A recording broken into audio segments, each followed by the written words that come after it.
Welcome to another edition of EYe on Education. I'm your host, Ed Leicius. Trust that you all had a nice summer despite the rain that we had almost every day. And now school is open again, and it's back to the real world, if you will. I'm joined today by Superintendent of Schools, Dr. Mario Andrade, and the President of the Nashua Board of Education, Jen Bishop. Welcome to EYe on Education. Hi, thanks for having us. Thanks for taking time out. Now that school's back in, times are busy. Not that it wasn't a quiet summer, because you were both busy in your respective jobs. But Dr. Andrade, how did the opening go? Better than expected. Actually, it was fabulous. I've been able to visit all of the schools.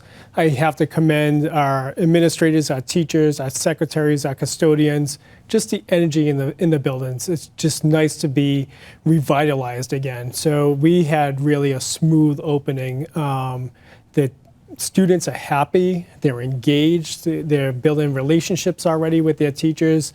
It's just been a really uplifting experience the first, during the opening of school. Really incredible. And Pennachuck Middle School, students there going back to a completed, totally remodeled facility. Yeah.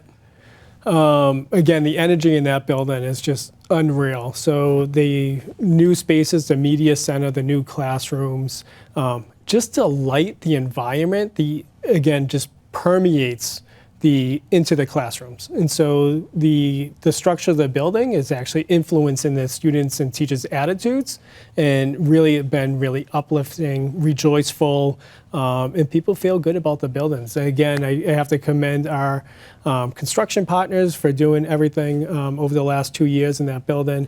Our custodians over the summertime, those floors were glistening, the paint was done. It was such a welcoming and inviting environment for our students. And Fairgrounds Middle School, everything completed there now? Yep, the punch list is all done. Again, our construction partners, our administration, our custodians, again, that building looked fantastic, ready to go. Again, everyone just has a really positive energy throughout the building. So it's nice when the outside environment can influence the way that we carry ourselves and conduct ourselves in that positive feeling. People feel welcoming, heard, valued, and it's nice when the city can build those structures that influences the learning experiences. Speaking of building structures, I saw some overhead shots of the Brian McCarthy Middle School, which will open in the fall of '24. And wow. It's You've bigger been than inside. what? You've been inside. I've only seen the outside. Yeah, but. So we're hoping, everything's on schedule, going according to plan. But it is, thanks to Alderman Dowd and the work he's doing with the JSSBC, and again, the City of Nashua, the support of the Board of Education, that school is just going to be a mecca of excellence in what teaching and learning can look like, and really in the 21st century and beyond. Just the hallways are bright, they're vibrant, the classrooms are big and wide. The learning commons are just inviting as well. I know I'm saying these words over and over again, Right. but there's just really, the building is going to soak up that energy of students bringing it in there. But when we're looking at McCarthy, when we're picking out our desks right now, the technology in there, it's really about the flexibility, and again, creating opportunities for students to have voice, choice, agency, empowerment, flexibility, adaptability, and that building's going to allow us to do it. It's going to be really remarkable, and it's on schedule. Yeah, it's that's on the schedule. most important thing. It's on schedule. And earlier this year, we had the architects on and saw some pictures of it. And I guess, Jen, knowing Brian McCarthy and the technology piece that's in there, that is Brian McCarthy, Yes. the technology. Yes, it is. Yeah, he was really dedicated to making sure that everybody had access to the newest toys to play with to make education easier and more accessible to everybody. I know when they built, I think North has got the astrology and the in the science wing over there, and Brian was big into that, and he was very supportive of the schools and education in general, but when it came to buildings, he was kind of the champagne mark, if you will, Yes. on that. It's all good and exciting, but you still have some vacancies and areas where you're still trying to hire. Yeah, that's true, and unfortunately, there is a teaching shortage, para-education shortage. Our biggest areas right now is in the field of special education, ELL teachers, and para-educators. So we're going to make that work and be flexible. Again, I have to commend our administration on really looking at the numbers and coming up with some innovative ways to make sure that every classroom is properly staffed. So they looked at class size, combinations, recruiting in different ways. So they did, again, really a remarkable job of either recruiting or retaining teachers, and then really thinking outside of the box on how do we ensure that there's a teacher in front of all the students in every classroom. But there is still holes, so if anybody's interested in being a special educator or a para-educator, those are our biggest areas of needs. But food services, bus drivers are fully staffed at this point, which is, we couldn't say that a year ago. Yeah, bus drivers as well as teachers are in demand all around the state. And Jen, what has the board done to help facilitate trying to be a little more creative than surrounding communities, because they're in the same boat in terms of trying to find teachers and paras? Well, I think our biggest selling point is coming into our district and the cohesive team that we already have going on. I think getting teachers in here and paras in here and special ed teachers is really just highlighting the supports that we have for our students and how well we want them to succeed. And I think that translates into people who want to come here to work. They want to be a part of that excellence. And it's just kind of selling our schools and making sure people know what's going on and having that presence amongst the state of how great we are. I was just reading on was it USA News, that we're the 22nd and 24th schools in New Hampshire, north and south. High schools, yeah, it's pretty neat. It's really neat, and I can see people kind of banging down our doors to want to get into a district like that. And that's, the only delay in doing that would be the housing crisis, Yes. which we're facing. But hopefully with the new apartments that are going up that are family friendly, that may bring some more folks back into the district and help pursue that. So any other concerns going forward into the new year, Dr. Andrade? Not so much concerns, but I think our focus this year is about celebrations. I think we talk a lot about concerns and not enough about celebrations. Again, I think talking about why people are coming to Nashua is about our culture. It's about the people, again, all the adults that are staffing our buildings on a daily basis. They are creating that culture that people want to work with them. So we've been really, our biggest concern is that we're not selling our story of how great Nashua is. So this year we really want to flip the script. 99.9% of our days are positive. There are great things going on, and those stories don't get out there.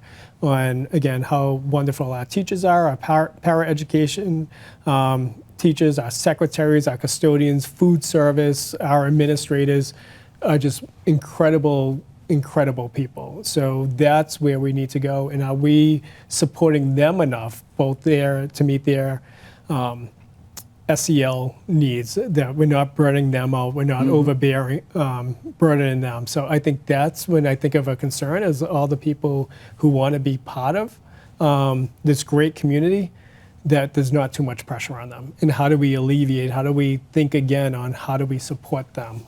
And what we did in the 1980s, we can't do in 2023. So the demands are a lot different. So I think we have to be innovative on how do we support the adults working for us so that we have that retention, so that we're not recruiting more people. So that, I think, is the concern on do we have enough human capital, and how do we treat them and support them? As you begin your second year as superintendent of schools here, what are your goals for the coming year? Yeah, so I think it's kind of the continuation, right? Is that culture is number one. I mean, we always have to talk about student achievement. There's a goal this year, making sure that we're ensuring our Tier 1 instruction, that all students get access and opportunity and support to a rigorous and vibrant instruction, whether it's ELA, math, social studies, science, the music, the arts, but it's a really a systems approach to Tier 1 instruction. The old phrase of a rising tide lifts all boats. So if we can really shore up our Tier 1 instruction, we can actually move the systems forward. So that's going to be a big goal. And if we do that properly and give teachers enough professional development, then we will see our student achievement increase at a higher rate. The other two is, again, increasing our communication with our community, with our parents, with our teachers. We can't over-communicate. So we want to make sure we sending the right messages. So we are working on a communication plan so that it's one thing on how to celebrate and brand all the good things going on in Nashua, but also what's the signal for action?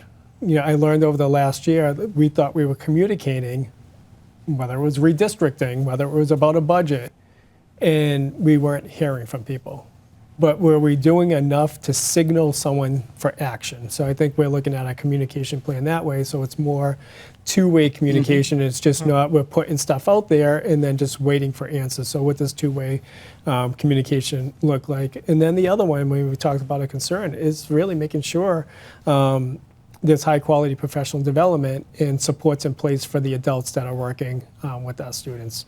So those are top three, and then the number four is always about culture. So how, when we had our admin retreat, and I've seen it around the schools already, we talked about having a lens of perception. When we're talking and we're looking at situations, are we looking at different angles, different perceptions on people bringing it to the table? And also having the mantra, there's not always one right answer. Do we look at different lenses? So it was when I've been visiting schools the last couple of weeks, I'm seeing little cameras pop up in schools. And so in the video that we shared was a camera. And so I'm seeing it actually in classrooms, in school buildings, and people are having the mindset on what is our lens, like either for celebration or our lens of and our perception that we're coming to, and then refocusing. So if we can create that culture on what do we have to rethink again, how can we be innovative, what needs to change, and what do we need to celebrate, we're going to create a really positive environment here.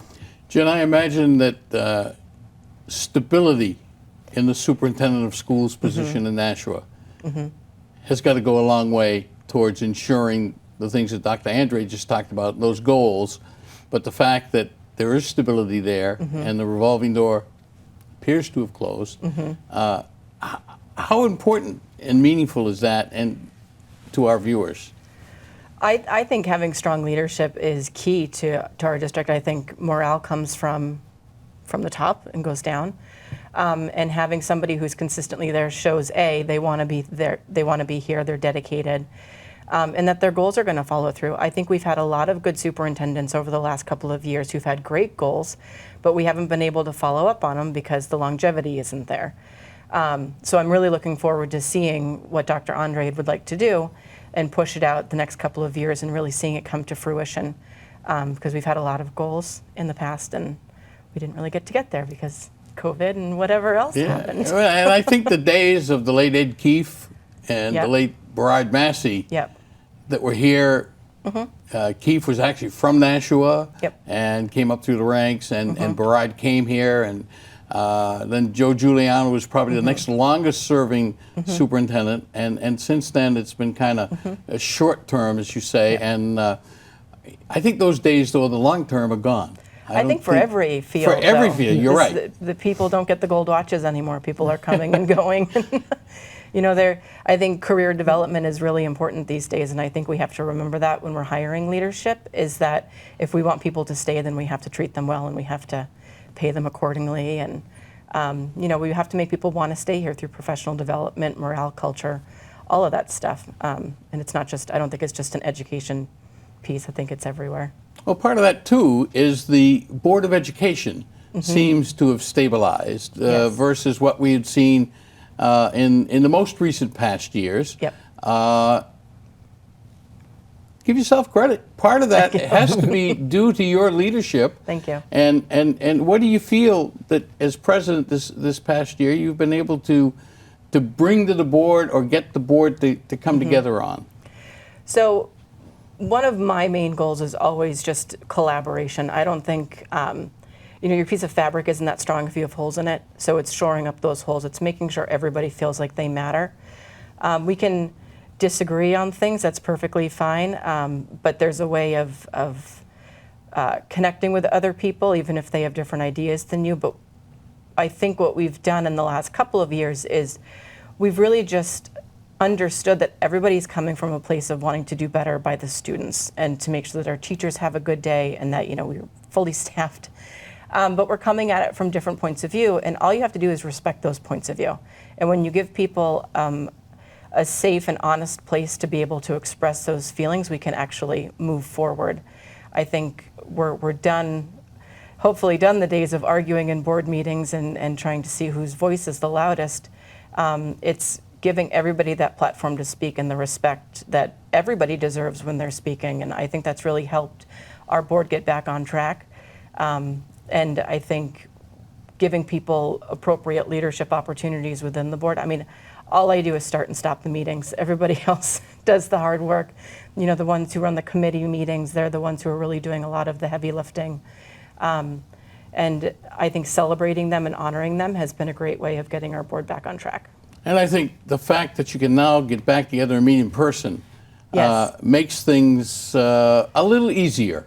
Yes. Sitting around the horseshoe there at North. It's nice to feel like you're a part of something. I mean, that's why we all, I think, ran for office, is because we wanted to do something and be a part of something bigger than ourselves. And I think when we were stuck at home and doing it over Zoom, it felt isolating, and that wasn't why we signed up for this. So getting back to the horseshoe really shows how well woven we are together. Well, I can agree with you on that. I was zoomed out of Zoom, Yes. after 4 months. Yeah. And you guys did that for a couple of years. So, Speaking of leadership and your team at the central office, you got a couple of new faces there since we last talked a year ago when you came on. Yeah, we have to go through the list now. So we did a little restructuring even before then.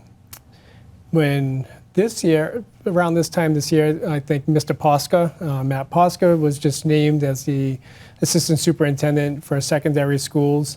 And he came from Elm Street? He came from Elm Street. This year we have a new director of special education, Dan Alexander, who came up through the ranks. He was the assistant director.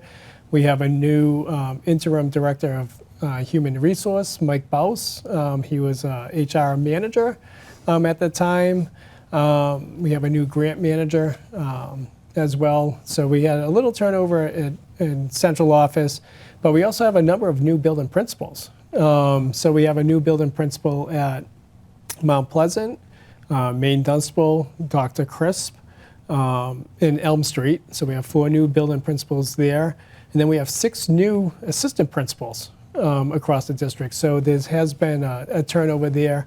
But I think we have such a strong, cohesive leadership team, and I'm just honored to learn with them and from them on a daily basis. So, how many new teachers came in this year, off the top of your head? Yeah, we just had it was few last year. What I learned was one of our biggest years. We had 150 new teachers last year, and we had about 70 new teachers this year. So, but again, it was a pleasure being with them for a couple days.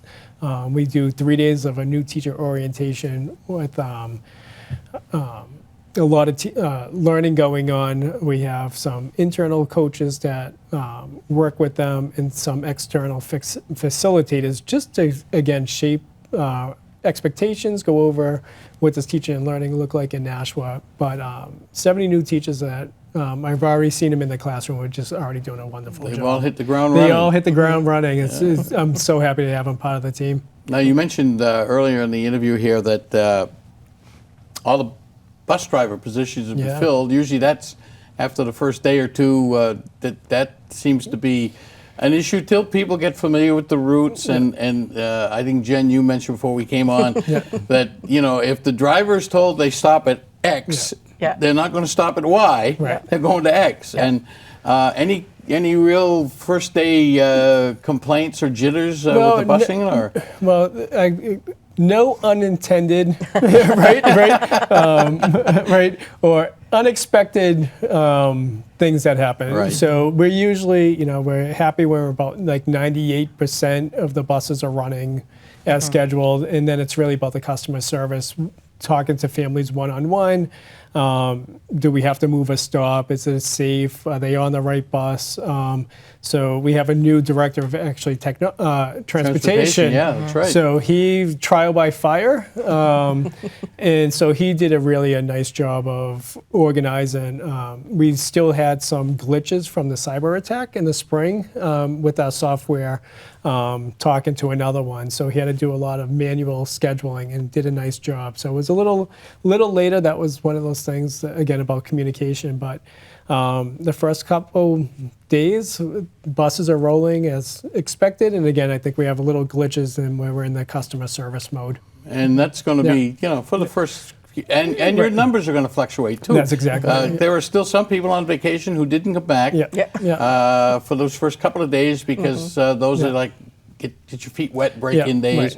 Right. And so after Labor Day, that number could climb at some of the schools. Yeah, so it's usually the first couple of weeks. It's ironing out things, and first day buses are late. Elementary where people want to take pictures, right? And get the kids on the bus, right? Yeah. And so it just goes a little late, but it is really, again, I have to commend our building principals, our secretaries, our transportation, really their communication back and forth to ensure, again, the safety of students, to make sure students are coming to school and leaving school on the right bus. And again, we don't want to put any student in jeopardize their safety. And there seems to be an abundance or overabundance of road work being done in Nashua. Yeah.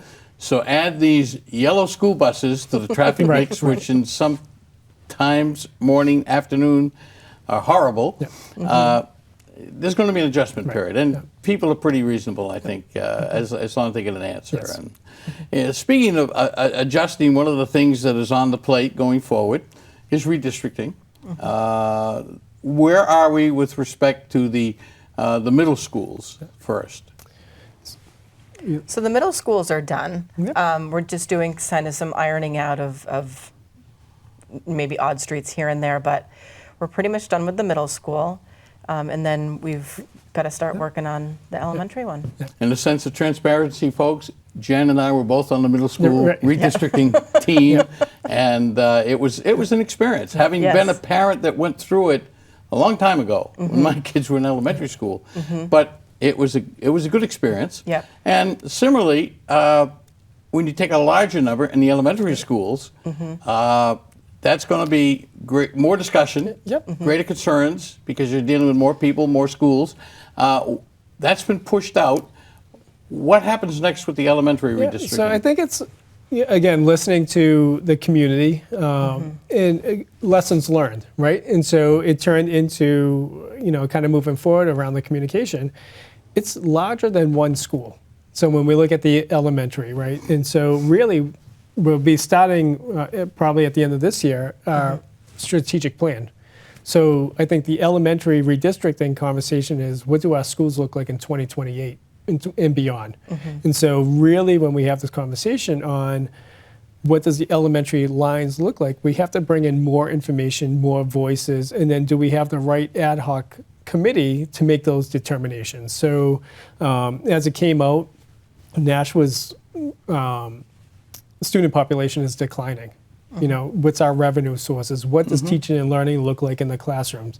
And so we want to make sure we hear from all voices. And I think that's really important. So I think over the next year or so, you'll see possibly an ad hoc committee with different type of players on it, maybe from city government, from the school department, really sitting on what's their charge, because it's really going to be about what do the schools look like, as opposed to it's more than just the lines of where are the students going, but really what's the funding? And we talked about just the new schools and the construction.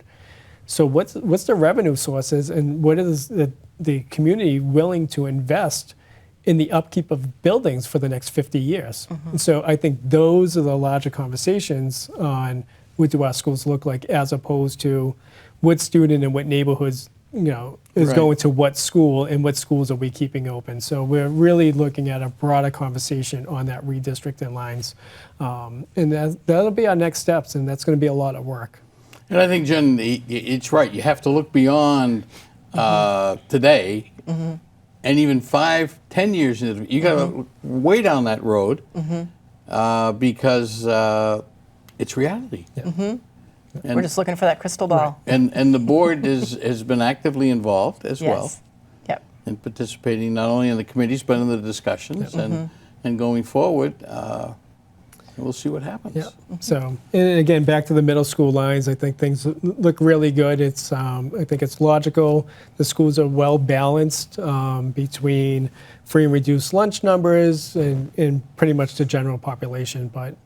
But the middle schools all look fantastic. Once McCarthy opens up, it's going to be a vibrant learning community. The school district in Nashua is in good hands on all levels. Yep.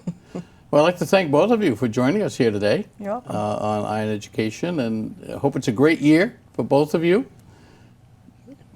Serious problem-free, because we know there's going to be hiccups, and I think you're both well prepared, along with your respective teams, to address those. And thank you again for being here, and have a great year. Yep. Thanks for having us.